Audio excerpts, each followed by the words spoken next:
The Samsung Galaxy S24 Ultra is here to try to reclaim the top spot among the best phones by offering things the iPhone 15 Pro Max lacks.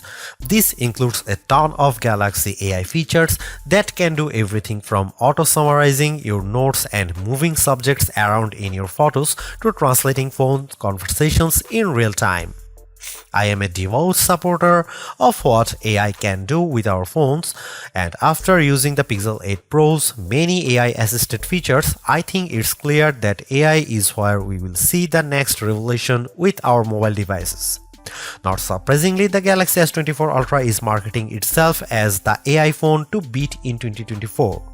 From its intuitive circle to search feature that can reveal what weed is growing in my backyard to chat assist which automatically picks a better tone for my messages, these Galaxy AI features aim to simplify my life. At the same time though, the Galaxy S24 Ultra's $1,299 asking price is $100 more than what you'd pay for a Galaxy S23 Ultra or iPhone 15 Pro Max. This also comes with the most controversial change to Samsung phone, teaching the 10x optical camera of its predecessor with a less powerful but sharper 50 megapixel 5x telephoto lens. Usually I expect longer telephoto ranges with successive devices, so Galaxy AI will need to prove that software can make up for the apparent lack of major hardware upgrades. In my Galaxy S24 Ultra review, I will dial into the practicality of the phone's new Galaxy AI feature, assesses how its new cameras compare against its predecessor and rivals, find out how long its battery lasts, and ultimately determine if it's worth the money. Pre-orders for the Samsung Galaxy S24 Ultra are available right now with its general release date set for January 31. The $1,299 starting cost of the phone comes with 256GB of storage, while upgrading to the 512GB or 1TB models will cost $1,419 and $1,659 respectively. They're certainly not cheap, though it's not the most Samsung has ever charged for a non-folding phone. Remember, the Galaxy S20 Ultra launched at whopping $1,399 4 years ago. Still, that's probably little comfort to someone in the year, and now trying to justify paying $100 more for the Galaxy S24 Ultra over the iPhone 15 Pro Max. Samsung Galaxy S24 pre-order deals take some of the sting out of the Ultra's price, with Samsung offering an upgrade to the next tier of storages at no extra cost. You can also get credit from the Samsung by trading in your current device for a lower price on the S24 Ultra. Look quick and you might not notice the design changes Samsung made to the Galaxy S24 Ultra. Most notably, the new model ditches its predecessor's armor aluminum frame for a titanium one, which bolsters durability and in this case leads to a lighter package as well. On paper, the Galaxy S24 Ultra's 8.22-ounce weight doesn't seem like a tremendous difference over the S23 Ultra's 8.25-ounce weight, but the phone just feels less dense this time. Another change pertains to the end of an era for the series, its curved screen. I am on the fence about this change because the curved screen of past Ultras gave the phone this sleek looking aesthetic. Instead, the S24 Ultra adopts a flat display that hugs the edge of the titanium frame. Samsung's reasoning for this change pertains to the S Pen. The flatter panel makes it less likely for the stylus to fall over the edge. But then again, I end up using a case with my older curvier Galaxy S Ultra that prevents this such thing from happening. The last and subtle change involves 42% slimmer bezels according to Samsung's math. I only see it with the bottom portion at the display, since the rest of the bezels appear very similar to the Galaxy S23 Ultra. One of the disappointments that will probably go under the radar is how there is no significant change to the S Pen. I was really hoping for Samsung to add something new to the fold here, seeing that the S Pen is one of the features that makes the Ultra distinctively different from everything else. Overall, I don't love or hate the design, but at least there are far more color options to choose from versus other phones, like the titanium violet version of my review unit. On top of that, there are several cases at launch that sprinkle more utility to the phone, like the preview window of the S View wallet case. Over the years, I have been less concerned about the resolution of a flagship's display, mainly because today's QHD Plus resolution is more than adequate. That's exactly what the Galaxy S24 Ultra is packing, a 6.8-inch QHD Plus dynamic AMOLED 2X display that is rich in detail, offers outstanding viewing angles and vibrant colors that makes YouTube trailers like Furiosa jump out at me as I watch it. But of course, all that wouldn't mean much if the new doesn't beat its predecessor in the brightness department. Samsung's no different with the Galaxy S24 Ultra, which the company claims to have a rated brightness of 2600 nits. I am never one to believe the hype because these ratings often don't reflect their true-to-life behavior, which is why I place more emphasis on our actual testing. This is where it gets interesting because the Galaxy S23 Ultra reached a peak brightness output of 1225 nits. In our display benchmark testing, it's an improvement to 1353 nits with the Galaxy S24 Ultra in our testing when displaying HDR content. That's fantastic, and I didn't have any issue watching YouTube clips or playing my mobile games outside with direct sunlight beating down on me. Samsung kept the S24 Ultra's display refresh rate to 1 to 120 Hz, which is what I expect from a flagship today. Still, Samsung missed an opportunity to increase that refresh rate to perhaps 144 Hz to further differentiate itself. I am well aware of Samsung's history of throwing novel features into its phones. Remember the eye scrolling feature of the Galaxy S4?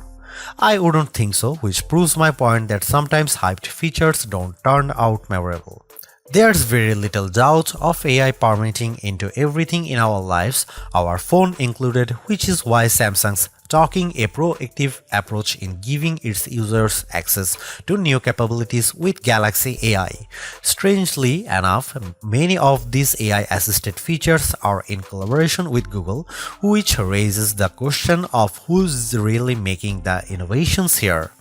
There is also a possibility that these AI features could change, with Samsung's website disclaimer saying Galaxy AI features will be provided for free until the end of 2025 on supported Samsung Galaxy devices. Different terms may apply for AI features provided by third parties. I have been able to test out all of the included Galaxy AI features on the Galaxy S24 Ultra, and here's what I think. Without question, the biggest controversy circling the Galaxy S24 Ultra centers around Samsung's decision to ditch the 10x optical zoom camera of the S23 Ultra for a 5x optical one. That one key spec will cause people to think the new camera setup is technically inferior, but bear in mind that Samsung trades in the optical range for a higher resolution sensor, a 50 megapixel sensor instead of a 10 megapixel one to be specific. The Galaxy S24 Ultra remains a formidable camera phone consisting of a main 200 megapixel camera boasting 60% larger pixels, a 12 megapixel ultra-wide camera, a 10 megapixel telephoto lens with a 3x optical zoom, and that new 50 megapixel telephoto camera with a 5x optical zoom we mentioned above. That camera can still offer 10x zooms by taking a picture and then zooming in as the resolution drops to 12 megapixel. Samsung says that this approach on the S24 Ultra can deliver the same optical quality performance as its predecessor, which doesn't surprise me. We have seen this executed on other phones with excellent zooming results like iPhone 15's 2x telephoto zoom. Before I detail the new telephoto camera and whether Samsung made the wrong decision, I will explain how this phone other cameras perform under different situations along with side-by-side comparisons against the S23 Ultra and iPhone 15 Pro Max.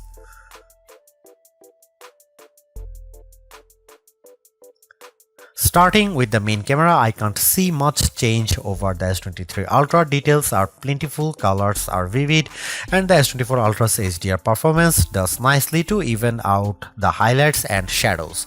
I'm perfectly fine with these results, but in the back of my mind I was hoping for a wider separation from last year's model. Compared to the iPhone 15 Pro Max, it comes down to personal preference. In the short of the Outside O2 forum, the iPhone's HDR performance is at peak display when I look how the wooden panels of the front doors pop up out more. The S24 Ultra also appears to have a colder color temperature as well. Here are some camera samples and you can see it.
There is a lot to say about how Samsung's approach to artificial intelligence with the Galaxy S24 Ultra. From my experience, the Galaxy AI capabilities are fairly intuitive to use and save me a lot of time, exactly what AI is supposed to do for us.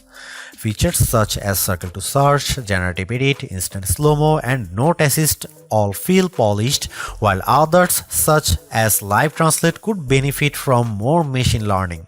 Regardless, the Galaxy S24 Ultra proves that AI is here for the long haul. Yet I am a little disappointed that the Galaxy S24 Ultra camera performance doesn't have the same dramatic improvement I have seen from past updates. Samsung's choice to drop the 10x optical camera for a 5x one is the most glaring and controversial change, a downgrade I hope doesn't happen ever again. But despite this, the S24 Ultra has marked improvements to its processing power and battery life, two key areas I look at with any phone. The Galaxy S24 Ultra is not just a better, it sets the benchmark for all other phone releases in 2024. Knowing that the increase in price to $1,299 does complicate matters a bit, given that I feel the majority of its AI features are practical, combined with its performance and battery gains, it's still worth getting the Galaxy S24 Ultra if you are in the market for a super phone or upgrading from a handset that's a few years older. Thanks for watching, see you in the next one.